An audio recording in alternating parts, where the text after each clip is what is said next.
La COP25 démarre donc aujourd'hui à Madrid. Quelques rappels, la COP, c'est la conférence des parties. Elle réunit les 196 États signataires de la Convention cadre des Nations Unies sur les changements climatiques. Elle avait été lancée en 1994 à l'occasion de la première COP.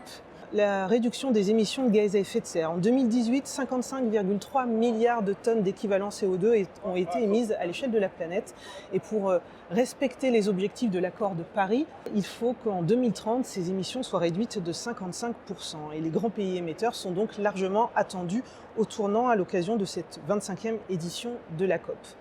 Les pertes et dommages. Il s'agit là en fait des territoires, des pays, des populations qui sont déjà largement affectées très concrètement dans leur quotidien par la crise climatique.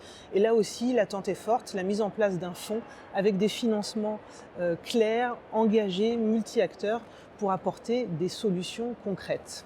La mise en place ou non d'un marché carbone, les ONG et la société civile militent pour que l'on n'entre pas dans ce dispositif puisqu'il est jugé comme étant inefficace. Néanmoins, c'est l'article 6 de l'accord de Paris qui en pose les bases.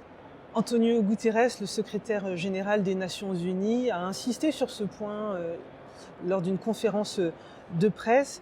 Il faut aboutir à une mise en œuvre claire pour ce marché carbone, mais y a-t-il d'autres solutions? On en parlera d'ailleurs, ce sera l'épisode de jeudi de Hashtag 2050 le podcast qui sera consacré à la question du marché carbone. Et puisque l'on parle des épisodes du podcast, dans l'épisode du 3 décembre, donc de demain mardi, un focus sur la situation au Chili, parce que oui, cette COP devait avoir lieu au Chili.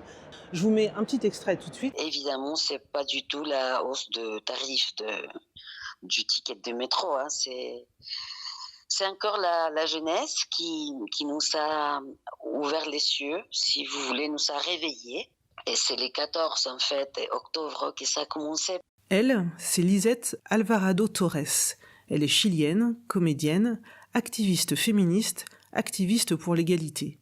Elle vit à Santiago du Chili et manifeste depuis plus d'1 mois. Pour moi, on est ici maintenant dans une espèce de nouvelle dictature. On se retrouve très vite pour la suite de la couverture de la COP25 à Madrid.